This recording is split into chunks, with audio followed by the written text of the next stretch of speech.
Hello, my dear friends. How are you doing? Hope you are having an amazing day and not having to deal with drama. Ready for new stories I have for you today? Let's go to the first one. And don't forget to listen to the end of the story, guys, to hear my insights.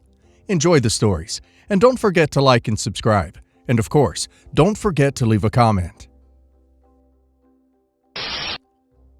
I, 36 female, was married to my ex, Mark, 38 male, for 5 years. We met in college, hit it off right away, and eventually got married. For the first few years, things were great. We traveled together, shared hobbies, and spent a lot of time talking about what our future would look like. We were both excited about starting a family, but we wanted to wait until we were more settled in our careers before having kids. When I turned 30, our world turned upside down. I was diagnosed with cancer. The treatments were brutal, physically, emotionally, and mentally. But even worse, the doctors told me that chemotherapy would likely destroy my ability to have children. I was heartbroken. I had always imagined myself as a mother one day, but now that dream was slipping away. At first, Mark was supportive. He was there for the appointments, the tough conversations, and the long nights when I was too sick to do much of anything.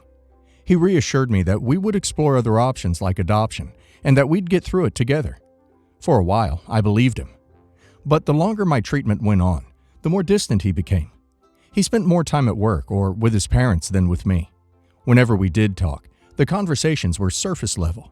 He wasn't checking in on me or asking how I was holding up. It was like he had emotionally checked out. I tried to brush it off, thinking he was just overwhelmed by the whole situation. But I was wrong. Mark's parents had always been involved in our lives, but when I got sick, their attitude toward me changed. His mom, especially, was one of those people who made their opinions known, whether you wanted them or not. For years, they'd been pressuring us about having kids. They were very vocal about how they wanted grandchildren soon, and it seemed to dominate a lot of our conversations. I tried to ignore it at first, but when I got sick, it became clear that my inability to give them grandchildren was a deal breaker in their eyes. Mark's mom started showing up less and less while I was in treatment. When she did come around, her conversations were strictly about Mark. She never asked about how I was doing or if I needed help. All she seemed concerned with was her son's future. I overheard her a couple of times telling Mark that he deserved more than what I could give him. I was shocked. Here I was, fighting for my life, and she was implying that my worth had diminished because I could no longer bear children. It didn't take long for her subtle suggestions to turn into outright pressure. One day she told me that Mark needed to be with someone who could complete his life, implying that I was the one holding him back. I was devastated. Not only was I fighting cancer, but now I was being made to feel like I was failing my husband because of something that was completely out of my control. I thought Mark would defend me, or at least stand up to his parents. Instead, he started pulling away even more. I could see the writing on the wall, but I didn't want to believe it. A few months later, he sat me down and told me that he wasn't sure he could handle the uncertainty of our future. He said he wanted kids, and that my illness had changed everything. In other words, he was leaving because I couldn't give him the one thing his parents wanted most: grandchildren. I felt like my entire world had collapsed. The person I thought would be by my side through sickness and health was walking away from me when I needed him the most. We divorced within a year, and shortly after, Mark began dating Emily, a woman his parents had approved of. I was heartbroken, but did my best to move on with my life. Fast forward to today, 6 years after our divorce. I'm in a much better place now. I've been cancer-free for 5 years, and while it was an incredibly painful journey, I came out stronger for it. I've worked hard to rebuild my life, and I found peace. Mark, on the other hand, remarried quickly. He and Emily had 2 children together, 2 boys, and from what I've heard through the grapevine, they were doing well. I hadn't heard from Mark or his family in years. After our divorce, I went no contact with them.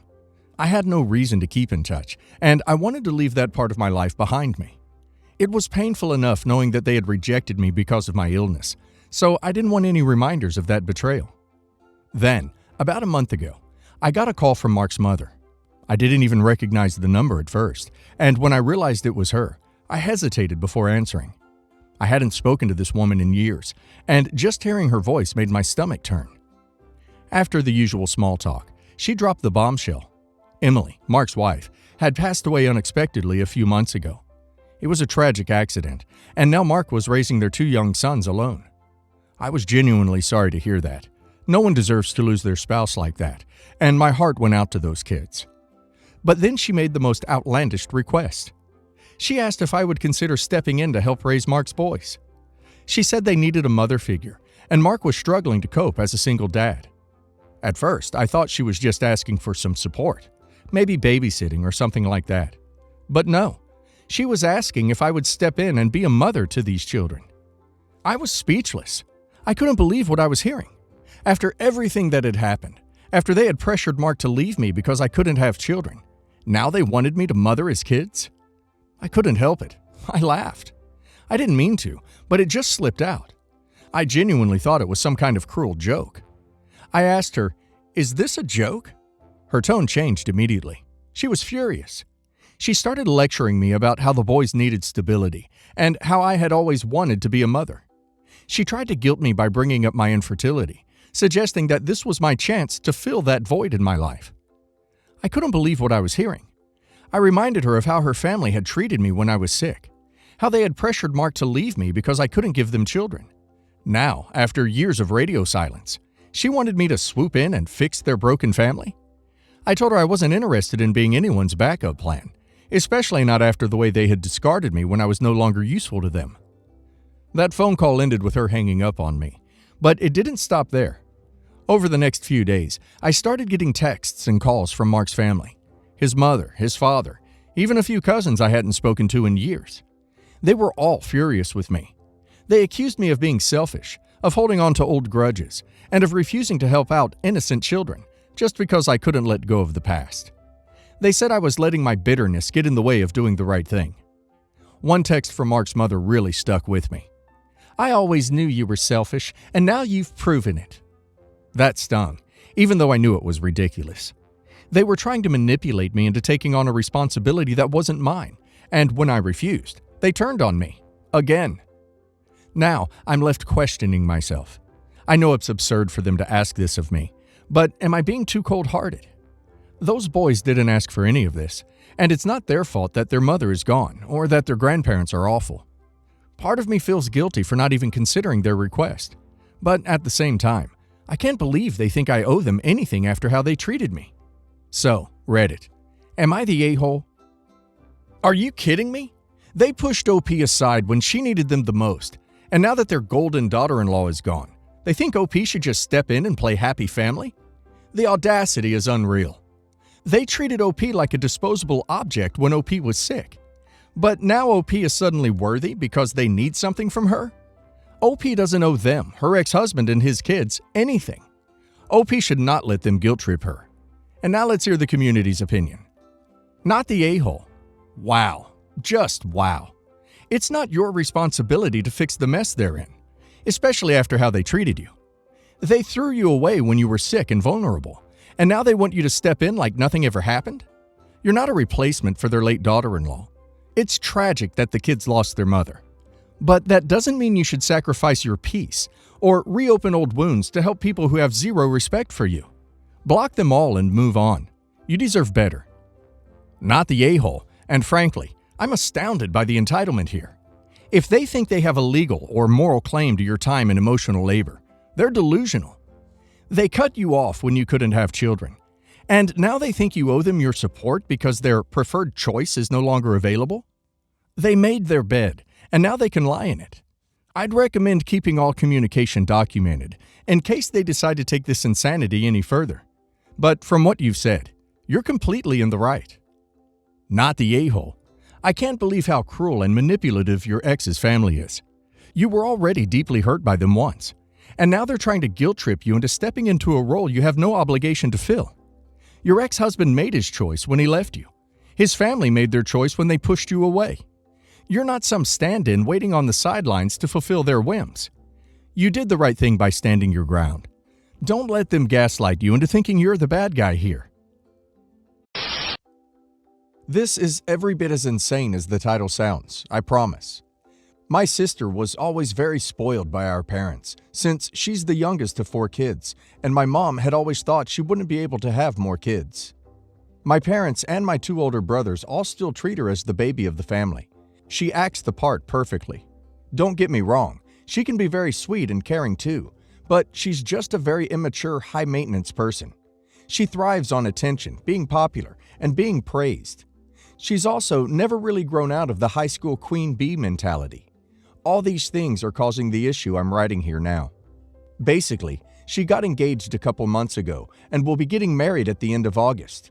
This is to a guy who's older than me, who she's only been dating for a year and is convinced they're in love because he's rich and treats her like a princess. But that's a whole other post. Anyway, she still hasn't chosen her bridesmaids. Instead, she has sent out dozens of invitations to various girls. It's an invite to attend and participate in a bidding auction on the 6 spots in her bridal party. Whichever 6 of all these chicks bid the most will be the bridesmaids. There's also an auction for being her maid of honor. I can only imagine how that one will go down. My sister and her fiancé are using the money to fund the wedding and honeymoon. I got one of these invitations, as did my mom and other women in our family. I assume the women on her fiancé's side also did. I have some of my sister's friends on my Facebook, and I have already seen drama starting between them over who feels they deserve to be in the wedding more because they care enough about friendship to make a huge bid. Most of these girls she's not even close to. She just has a really big social circle from parties, and I guess she invited everyone she even vaguely knows. I just find this really awkward and tacky. She's basically having people pay to be in her wedding. If someone else had told me about this situation, I'd laugh and assume no one would go along with it, and the bride would just end up with no bridesmaids unless she backed down. Talk about embarrassing. But no, people are actually okay with this and want to play my sister's game.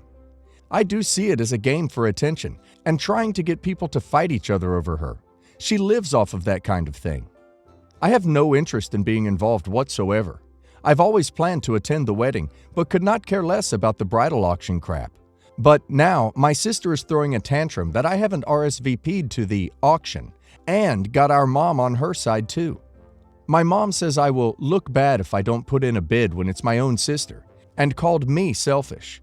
So now the choices are, either I take part in it or cause a huge blow-up from her and my mom. I'm thinking about writing both of them an email where I explain why I don't want to participate and what my objections are. That way, it minimizes the risk that an argument gets out of hand, since it's not in person. Does this seem like a reasonable idea to get them to respect my decision to stay out of it? Any other advice about how to handle this? If her fiancé is rich, why do they need to fund their wedding this bizarre way? I don't know. I've asked. I told my sister they weren't lacking for funds because it's obvious, and she just said, well, if they'll already be bidding, we figure we should put their money towards a great event for everyone, as though this is an act of service she's doing for them. It's totally nonsensical. I might just say something like, I would have been honored if you had asked me to be a bridesmaid, but I see that you have lots of friends excited to take that role, and I'm going to step aside for them. She's being incredibly tacky, but if you say so directly, she'll just use it as a chance to cast herself as a victim. Bid something non-monetary and sentimental. She'll look like a jerk for refusing, and you won't have to be in the bridal party. Win-win. A bit of context first. My parents are leaving for Memorial Day weekend with my grandparents, aunts and uncles, and godparents this coming Friday, and I get to have the house to myself for 4 days. Best part is, my parents are a huge fan of my boyfriend and said yes to having him spend the whole weekend here. This is a big win because they're super conservative, and even though I'm almost 25, they still believe the whole you have to be engaged first before any sleepovers with your significant other. He and I have the whole weekend planned, and we've been looking forward to it since my parents broke the news to us a few weeks ago. Now, a little backstory on my half-sister and how she fits into all this. She's the firstborn from my mom's first marriage and stayed bitter when her parents split. No amount of therapy could break those walls down, even to this day. She was not a big fan of my father, even though he supported her in every way when her biological father wanted nothing to do with her. Even worse, when my older sister and I came along, she made it clear she did not want to share our mom and did everything she could to make it that way. She's in her 30s and still feels like that. If you don't talk to my half-sister like she's a Disney princess, she will immediately run to my mom and say we're mistreating her, even if she started it. She got away with so much to the point where my dad gave up and let her reap what she sowed, which put her in some really bad situations. But my mom always bailed her out or tried to make my sister and I do it, but we would refuse. My mom always took pity on her because she was the black sheep. But she was the one putting herself in those situations and twisting things so she could stay the victim. My half-sister continues to throw my sister and I under the bus every chance she gets, and even started a rumor that my dad was cheating on my mom with zero evidence. At some point, she had a semi-decent relationship with my older sister for a few years, but she ruined that. That's a different story. My relationship with her is at 50%, and that's me being generous. She also gave birth to 2 boys, my nephews aged 15 and 13, that my sister, boyfriend, and I called the birth control. Given all the entitled kid stories, I'll let you guys paint that picture. Now, on to the story. Both of my sisters came over to the house to spend Sunday with me and my parents. My sister and I did our best to avoid our half-sister. Our half-sister has a way of bringing stuff up in hopes that the result will benefit her. Here's what went down. So, OP, what are we doing this weekend? We? Yes, we. Mom and Dad will be gone, so I'll be coming over. I already have my boyfriend staying here this weekend, and he and I already made plans. What? My parents never approved of the men my sister got involved with, to the point where they weren't allowed on the property. So she got extra salty when I told her that. What do you mean he's staying here? Mom and Dad gave him the green light the other day at dinner, so he's gonna stay here the full 3 days. But I wanted to stay here. That's too bad. You can still come over, but you have your own house. Fine, but I'm bringing the boys. She saw my reaction and got a smug smile when she saw it because she knows how I feel about them being here without my parents around. They could get away with murder, literally. I had to call the cops a couple times because of how violent they can be. My mom shrugs her shoulders at their behavior because they're family, while my dad has tried to set numerous boundaries to no avail. I look at my dad when she said that, and he had the same anxious reaction, while my mom had a smile like nothing was wrong. Whatever, I said, trying to hide my anxiety. What will we do for dinner? She asks. My boyfriend and I already have plans. You're on your own. This set her off again. Why are you being such a bee? I'm not trying to be. I'm just letting you know I'm not going to be responsible for feeding you and your kids if you're just going to show up unannounced. Mom! She whines like a teenager. Again, she's in her 30s. My mom is staring daggers at me, as if trying to scare me into including her. I looked back at my mom, letting her know I wasn't going to budge. It felt so satisfying looking at my dad and other sister with the same energy as me. My mom, come on, let OP and boyfriend have their weekend. Half-sister is capable of taking care of her own. My mom had a shocked look on her face when my dad said that. She thought he would automatically take her side. Besides, OP is right. She shouldn't be responsible if and when they show up. It's not the first time she's done that. Which is true. My half-sister will show up unannounced around dinner time, then get salty when there isn't enough food for her and her kids. My sister became livid at this point. Whatever. Be a selfish little jerk. I don't know why you treat me like this. You're supposed to love me and my kids. Just wait until you have kids. I'm going to treat you that same way you treat me. Remember that. My mom then asked me that night why I'm so keen on not wanting a relationship with my half-sister. I flat out told her that it's not that I don't want one. It's the fact that I don't need one. Went without one for almost 25 years and can do so for 25 more. My mom smacked me upside the head and called me selfish after I said that, but it didn't change the way I feel. My half-sister only wants a relationship with me or my sister when it benefits her. Asking me, what are we gonna do, was her way of saying, I'm gonna pretend to have a relationship with you so I can have a free pass to the house, use the pool, and make myself part of your plans while my kids raise hell and make it your responsibility. I let my boyfriend know what's up. Yeah, he's disappointed, but we're not gonna let it ruin our weekend. I'll post an update afterwards if and when anything happens. Block the Wi-Fi so you are the only one with the ability to use it. Maybe you should drain and clean the pool this weekend. Buy takeout food and lock yourselves into your bedroom to eat it while they cry and scream at the door. Better yet, pack a picnic lunch and go fishing, or just a hidden spot for all day. Be sure and lock your bedroom door and the house while you're gone. If she has a key, your folks are kind of screwed. But as long as your room is locked and has a nanny camera facing the door, you should be good. Okay, for some background. I'm from Bangladesh, and my dad grew up in extreme poverty, like walking to school for 20 kilometers, owning a single shirt, sleeping hungry, and writing an exam with a red color pencil kind of poverty. When my grandfather got my father a bank job in the UAE, suddenly his 2 older brothers and 4 sisters had a gold egg-laying goose in their hands. For years, they enjoyed the perks of a single brother earning for them, so much so that my grandfather used money earned by my dad to buy his other kids land and property. So the problem started when my dad got married. For starters, as father admits, his brothers tried to convince him to walk away from the wedding because the arrangements weren't to their standards, and also hurled insults at my mother's parents for not offering enough dowry. This was 1980s Bangladesh, where arranged marriages were the norm, still is mostly. Rightfully, my dad feared that they might try to conveniently arrange mom to disappear into thin air to find someone with heavier pockets, and so he brought her with him to UAE. Obviously, this didn't sit well with them. Their joint unlimited human bank account was now starting to deplete. Mind you, the money he gave them wasn't a loan. It was literally just spent on them because they were his siblings. So much so, he had to pay for one of my cousin's complete education, send money to get his sister's daughter's wedding or whatever they needed it for. Now, before we go ahead, I'd like to state, in our culture, this is not only normal, it's very respected, and is a sign of humility and love, and I too believe this. Problem is their entitledness. As my dad admitted, his sisters used to call him and tell him not to listen to his wife, and she wasn't part of the family.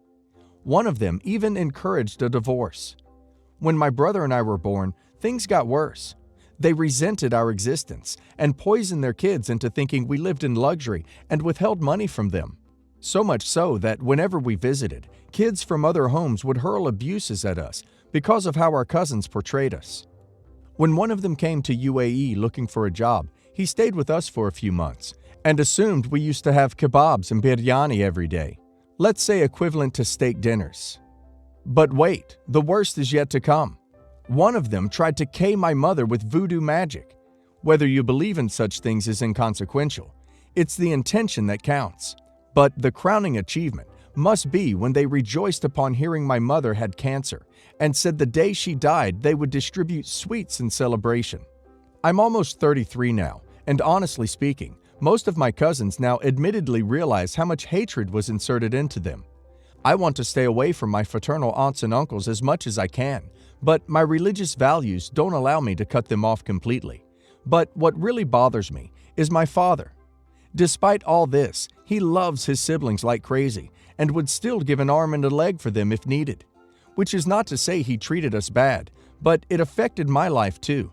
I was married to an emotionally and physically unavailable woman, but blindly stuck to her simply because I always had a feeling my father should have defended my mom better against his family, and he didn't, and I wanted to be beside my wife, but eventually she left me. I'm happily married once more and have a son. Still baffles me though how a person can love his siblings despite them having nothing but resentment in their hearts for his own flesh and blood and seeing him only as a human ATM. That is slightly disturbing. Let me get this straight. Your family wasn't happy with your mother, the wedding ceremony, etc. They then went on to not only withhold all money, but also told their kids that you were hella rich, which caused even more problems. All because, what, jealousy? Greed? Both? They then said that when your mother dies, they will hold a freaking celebration? Hell, bud, they ask for anything from you. Either give it out with a heavy hand or just outright deny them. At least your cousins realized what happened. Hope things are starting to get better, or will get better for you. They had no money to withhold. They were pissed about not getting enough dowry, and all this because my father's salary would go towards, buying us food and clothes, etc., which would mean less for them. My cousins are quite decent. Few went abroad themselves, realized how expensive life is.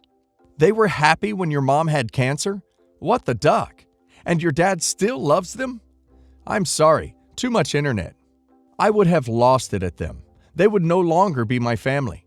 If you threaten the people I love,